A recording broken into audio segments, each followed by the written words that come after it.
Estamos de regreso aquí en la octava, en el espacio de Julio Hernández, Julio Astillero. Los saluda Jesús Escobar Tobar, agradeciéndole como siempre, por supuesto, su atención y sus comentarios a través de la vía telefónica, a través de Twitter, a través, por supuesto, de Facebook y también de nuestro canal de YouTube. Le comentábamos el fin de semana en la octava radio sobre esta decisión del Tribunal Electoral del Poder Judicial de la Federación, que determinó que 36 servidores públicos, entre ellos los llamados servidores de la nación, pues hicieron actos de propaganda gubernamental con elementos, escuche bien, de promoción personalizada y uso indebido de recursos públicos con la entrega de programas sociales. La entrega de programas sociales por personal de la Secretaría de Bienestar del Gobierno Federal constituyó, dice el tribunal, propaganda gubernamental con elementos de promoción personalizada y uso indebido de recursos públicos. Es lo que resolvió la Sala Regional Especializada. No obstante, y este es uno de los puntos que ha generado mucha controversia en las últimas horas, el tribunal consideró que no hay responsabilidad alguna, así lo dijo, no hay responsabilidad alguna del presidente Andrés Manuel López Obrador porque no autorizó el uso de su nombre e imagen ni participó en los hechos, como tampoco es el caso del partido política Morena y de la Secretaría del Bienestar. Invitamos a Rafael Hernández Estrada. Rafael, por supuesto, es un político de larga trayectoria, es un hombre que ha estudiado a fondo el tema de los servidores de la nación, la operación política del gobierno de la Cuarta T. Incluso hay un libro que tengo en este momento en mi poder, que como usted se da cuenta es una investigación a fondo, es una investigación interesante, con datos, con cifras, con nombres, respecto a cómo se maneja este grupo de los servidores de la nación. Y le agradezco muchísimo a Rafael Hernández Estrada que esté con nosotros aquí en la octava. Rafael, ¿cómo estás? Muchas gracias por la invitación. No, gracias a ti. Pues de entrada te preguntaría tu opinión sobre este fallo del tribunal. Bueno, es muy importante y muy trascendente porque el tribunal dio la razón a la queja que presentamos, la declaró fundada. Es decir, encontró que se violó el artículo 134 de la Constitución con esta operación en la que los servidores de la nación hacían proselitismo y promoción personalizada en favor del presidente y de ellos mismos, y también uso indebido de recursos públicos. Creo que es muy trascendente, un gran logro, es una impugnación que presentó el PRD. Yo participé en la elaboración y en la investigación y creo que es muy trascendente lo que ha resuelto el tribunal. Lamentablemente señaló a algunos responsables, como tú ya lo mencionaste, pero digamos que de delegados estatales para abajo. No se animaron los magistrados, son dos magistradas y un magistrado, no se animaron a señalar la responsabilidad del presidente, de la Secretaría de Bienestar y del coordinador general de los servidores de la nación, como si los servidores de la nación se mandaran solos, y no es así. O sea, hay una responsabilidad última que está en la cúspide de esa jerarquía estructurada que nosotros describimos. Yo en ese libro que mostraste, yo describo una estructura jerarquizada de arriba a abajo, y voy a empezar de abajo para explicar esta idea. Son 18,000 servidores de la nación. Son 18,000 servidores de la nación. En la quincena de julio, en donde yo cerré la edición del libro, en la actualidad ya son 19,000, se ha incrementado el número de servidores de la nación, y al mando de ellos están 266 subdelegados regionales que están organizados de acuerdo a la distritación electoral federal. Fíjense que esto es importante, claro, porque los programas sociales pues deberían regionalizarse de acuerdo a los índices de pobreza, de marginación que hay lamentablemente en todo México. Pero de acuerdo a eso es como se estructura, debería de estructurar una organización burocrática dedicada a atender esas capas marginadas, las personas, millones de personas que viven en la pobreza o en la extrema pobreza. Pero no, estos están organizados conforme a los distritos electorales federales. En cada distrito electoral federal hay un responsable. ¿Por qué son 266 y no llegan a los 300? Porque en las ciudades en las que hay más de un distrito electoral federal solamente nombran a uno por municipio, es decir, en Guadalajara hay un responsable regional. Igual que en la Ciudad de México hay solo 16 porque son uno por cada alcaldía. No están organizados aquí por distrito, pero eso también tiene un sentido electoral. Son 266 subdelegados regionales y luego, ascendiendo en esa pirámide, están los delegados estatales de programas para el desarrollo, conocidos popularmente como los superdelegados.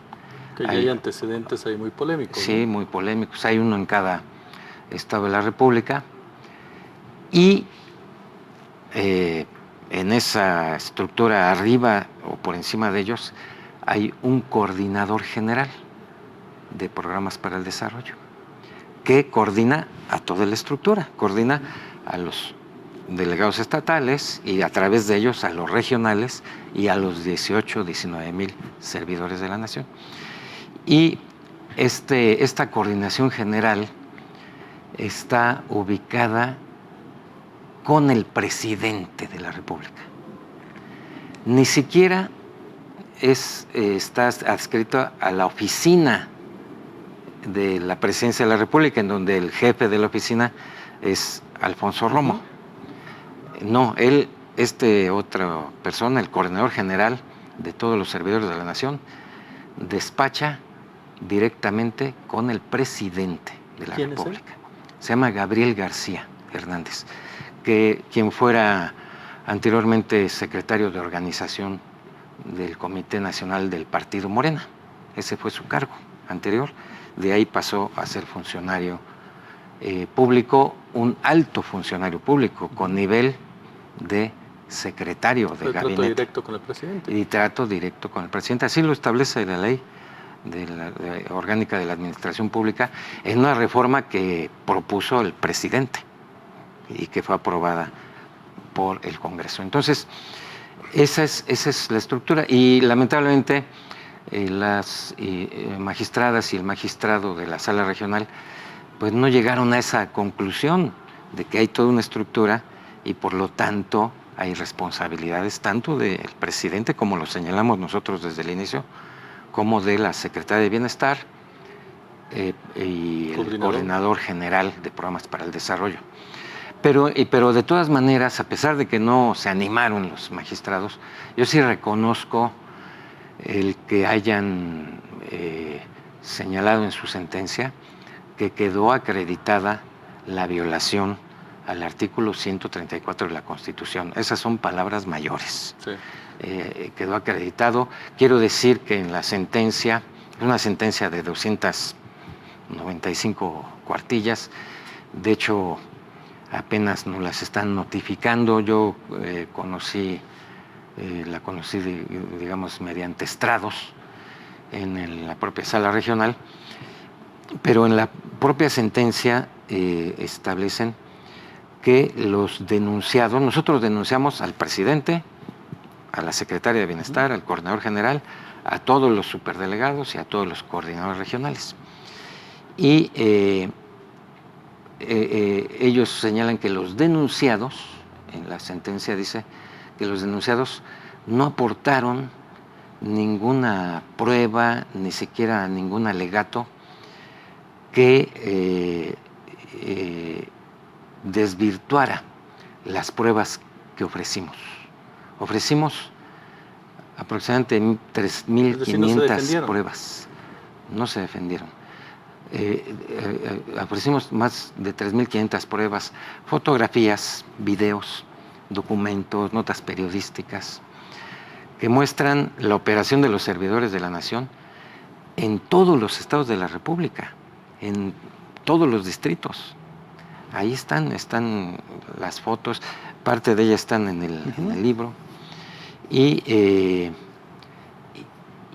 lo que nosotros decimos es que es toda una operación del gobierno que es lo que en última instancia tiene que sancionarse. Pero de cualquier modo yo reconozco a los magistrados de la Sala Regional que llegaron a esa conclusión. Rafael, ¿de dónde surgen los integrantes de los servidores de la Nación? Ya nos explicabas, están por distrito. ¿Quiénes son? ¿Son gente cercana a Morena? ¿Son jóvenes que se integran por mutuo propio? ¿Quiénes son? Es Morena 95%. Todos son militantes de Morena. Y dirigentes. Y el 5% restante no es que sean ciudadanos sin militancia, sino que son de los aliados de Morena, son del PT o del PES, todos ellos. Sí. El presidente nacional del PES se llama Hugo Eric,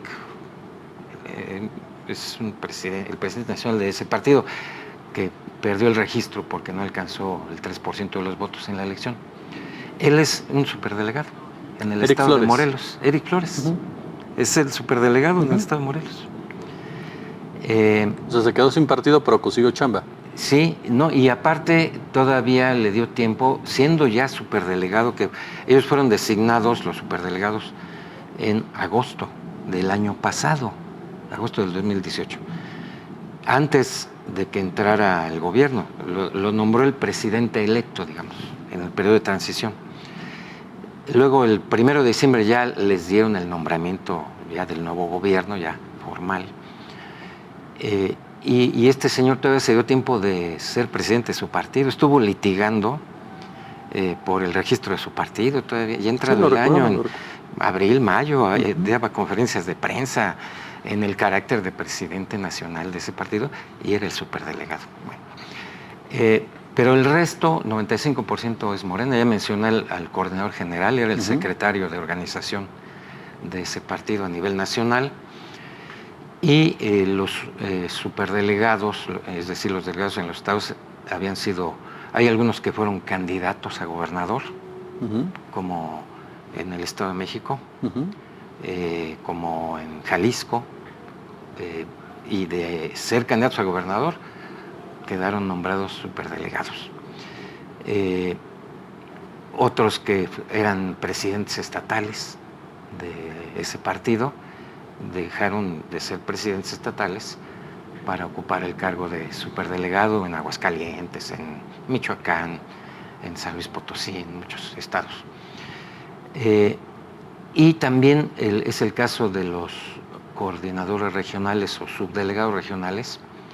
En nuestra investigación tenemos identificada la militancia política de cada uno de ellos y el cargo que tenían. El 33-34% fueron candidatos a diputados o candidatos a alcaldes en las pasadas elecciones por parte del partido Morena. Otro tercio, un 33%, fueron los coordinadores de las campañas en cada distrito o en el municipio cabecera. Habían coordinado, habían sido los promotores del voto, y de ahí pasaron a ser nombrados los funcionarios encargados de los programas para el desarrollo en las regiones. Y un 20% eran dirigentes nacionales del partido Morena. ¿Por qué presentan ustedes esta demanda? ¿En qué momento deciden ustedes presentarla? Porque a final de cuentas, si tú lo sabes bien, hay un grueso de la población muy importante, una gran mayoría, que considera que la oposición está derrotada desde antemano, derrotada moralmente incluso, y consideran que cada uno de los actos que lleva a cabo la oposición, caso concreto PRD, caso concreto PAN o PRI, tiene una intención de debilitar a un gobierno. ¿Cuál es la intención de ustedes al presentar esta demanda, que a final de cuentas, como bien lo señalas, en parte el tribunal les está dando la razón? Bueno, es una convicción. Te voy a decir, una convicción muy fuerte que nos llevó a hacer la investigación. Es una investigación de varios meses que extensa. Llevamos a cabo unos 5 meses de trabajo, y fue a partir de una consideración y una gran preocupación detectamos en lo personal, detecté y así se lo hice saber a la Dirección Nacional del PRD, que había esta operación política con dinero público, que se estaba creando un ejército electoral pagado con la nómina. Me llamó la atención lo abultado de la nómina. El presidente habla de la política de austeridad. Es una de sus banderas. Sí, y ha recortado gastos, ha despedido personal en las dependencias del gobierno federal, pero a la vez está creando estas estructuras nuevas, son 18,000, 19,000 personas, y el sueldo acumulado de toda esta estructura equivale a 3,300 millones de pesos al año. 3,300. 3,300 millones de pesos solo en sueldos. Sin contar viáticos, operación, todo eso. Gastos de representación, ni siquiera prestaciones, aguinaldos o cosas por el estilo. Solo en sueldos, 3,300 millones de pesos. Y aparte hay que considerar que a través de esta estructura se manejan los programas sociales. Que es un punto muy, muy grave, muy que polémico. Son 11 programas sociales en este año 2019. Que manejan millones también de pesos. Son 220,000 millones de pesos en el ejercicio 2019. Para el ejercicio 2020, en términos del presupuesto que aprobó la Cámara de Diputados y de la información que nosotros nos hemos allegado, información oficial, los servidores de la Nación van a manejar 16 programas sociales, 5 más. Y el monto presupuestal involucrado son 292,000 millones de pesos. Y todo esto es parte de una operación político-electoral. Ese es el problema. Busca un impacto en el 2021. ¿Cómo? Busca un impacto en el 2021. Y en el 2021. Y en el 2024. Entonces, contrario al discurso oficial, comenzamos a percibir pues, que había una realidad muy distinta y que pone en riesgo esta operación, pone en riesgo el voto de la gente. Fíjate. Perdón que te interrumpa, Sí. Rafael. Rápidamente, antes de irnos a la pausa. Morena tiene una fuerte presencia, dicen las encuestas, todo ello. ¿Necesitaría una acción de esta naturaleza para mantener el voto cautivo o por qué intención lo haría? Creo que el presidente López Obrador respondió a esta pregunta que haces en el sentido de que no era suficiente Morena. Necesita, así lo considero él, su proyecto de la Cuarta Transformación, su proyecto para México, necesitaba garantizar el triunfo electoral en las siguientes elecciones con una operación de este tipo. Pero si quieres... Ahorita le damos más. Sí. Vamos a hacer una pequeña pausa, y vamos a regresar a seguir platicando precisamente con Rafael Hernández Estrada sobre este tema de los servidores de la Nación, la operación política del gobierno en la Cuarta T, a raíz precisamente de la determinación que dictó el tribunal, que reconoce que sí, que se han estado utilizando mal recursos públicos, pero que señala el presidente de la República, el coordinador general, pues no tenían ni idea de lo que estaba sucediendo, mucho menos dice la Secretaría del Bienestar. Hacemos una pausa precisamente y regresamos con más aquí al espacio de Julio Hernández, Julio Astillero. Yo soy Jesús Escobar Tobar.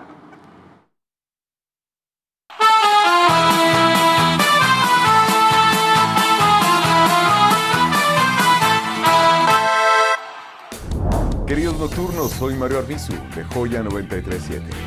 ¿Estás viendo? Downtown. Alejandro Rojas Díaz Durán. Hay abusos del outsourcing. Muchos no cotizaban o no cotizan al Seguro Social ni al Infonavit y el trabajador finalmente es el que paga porque lo echan del trabajo. Primero, que los trabajadores que están por outsourcing se beneficien de trabajar en ese esquema laboral y tengan prestaciones. Segundo, que las empresas alivien su carga con beneficios fiscales y que también les permita a ellos no desmantelar sus áreas de recursos humanos. Sin pelos en la lengua, éntrale sin miedo. De lunes a viernes, en punto de las 20 horas. La Octava. Una cosa es que no te caiga bien. Y otra cosa es caerle encima. Una cosa es aceptarles mucho. Y otra cosa es aceptarles todo. Una cosa es no querer despertarte. Y otra cosa es no poder levantarte. ¿Y tú qué eliges? La decisión es tuya. Escuchemos primero. Juntos por la paz. Cada noche tenemos un encuentro con muchos aspectos de los artistas, con emociones, con alegrías, con sentimientos. ¿Cómo es la vida íntima de Claudio? ¿Es soltero, casado, viudo, divorciado? Soltero con novia hace mucho tiempo. ¿Crees en el matrimonio? Sí creo, a pesar de que vengo... ¿Te vas a casar? Posiblemente sí, lo más seguro. Es un espacio íntimo en el cual podemos disfrutar a los artistas tal y como son.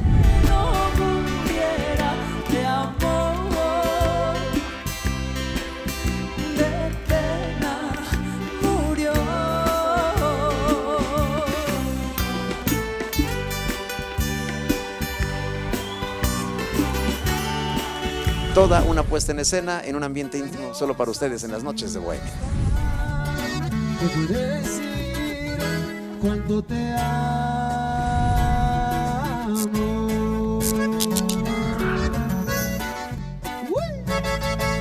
Paco Ortiz Pinchetti. Para el reportero común, para el periodista, para el editor, para el articulista, pues está la situación creo que muy difícil, de cierta forma de censura, dadas las circunstancias que obligan a los medios a tomar cierto comportamiento. Su única salida, desde su punto de vista, es alinearse a un gobierno nuevo. Del mejor análisis de los temas públicos, los periodistas. Lunes a viernes, a las 18 horas. La Octava. Todas las mañanas acompaña a Maite, Pancho y Alexis con el resumen y análisis de la conferencia de prensa del presidente Andrés Manuel López Obrador. Entrevista, la opinión de la gente porque el pueblo manda. De lunes a viernes después de la mañanera a través de La Octava, 8.1 de televisión abierta y en YouTube, La Octava TV. Esta es La Octava. Aquí está con nosotros Tatiana Cloutier. Necesitamos ser más profundos y no analizar. Así como dices que cambiaron las cosas, la dinámica de la tele cambió, la dinámica de los medios de comunicación cambió, tanto tradicionales como no tradicionales, llegaron las redes. Digo, nomás así lo digo porque traen un ADN del pasado. El análisis político a ras de suelo. Ricardo Rafael. Lunes a viernes a las 15 horas. La Octava. Hola, soy Sonia Casillas, soy de Joya 93.7, la radio inteligente. Y estás viendo La Octava.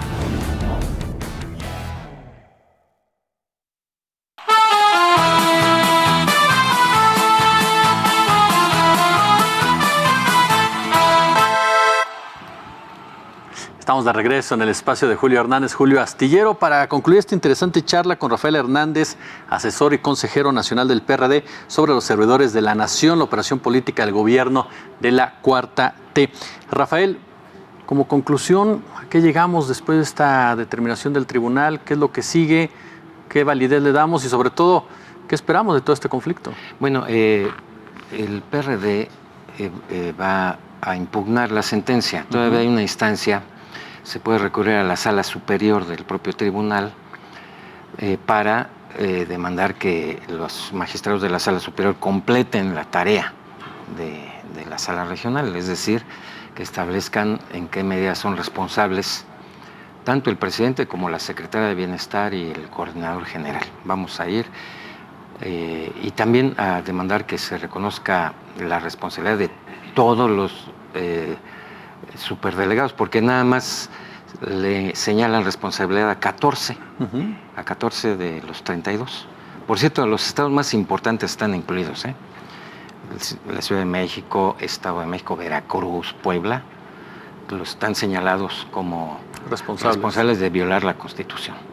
En la sentencia de la Sala Regional, nosotros nos vamos a cuestionar al tribunal por qué no los demás, claro, para cubrir toda la República. Bueno, eso es lo que vamos a hacer y esperemos pues que se haga justicia. Yo nada más como conclusión quiero decirte que en lo personal nosotros y el PRD está a favor de los programas sociales. México es un país con la mitad de la población en pobreza y con más de 11 millones de mexicanos en extrema pobreza. Claro que somos partidarios y es parte de nuestro programa el que haya una política social y que haya programas sociales. Con lo que no estamos de acuerdo es con que se utilicen esos programas y se aproveche la necesidad de la gente para hacer clientela electoral, para hacer compra de votos. Es con lo que no estamos en contra y por eso en esta lucha, y yo te quiero decir, y lo digo con el corazón en la mano, yo no me siento moralmente derrotado, para nada. O sea, respetamos la decisión popular que le dio el triunfo a Morena y al presidente López Obrador y a una gran cantidad de diputados y senadores, pero moralmente derrotado para nada. O sea, estamos con nuestras convicciones firmes y estamos en la lucha y estas convicciones se expresan en este tipo de señalamientos, muchas veces a contracorriente y muchas veces incomprendidos, pero ni modo, así es esto, nosotros seguimos y nos damos a la tarea de expresar nuestras ideas. Rafael, muchísimas gracias. Al contrario, muchas gracias por la invitación, feliz año y feliz año a los televidentes y a los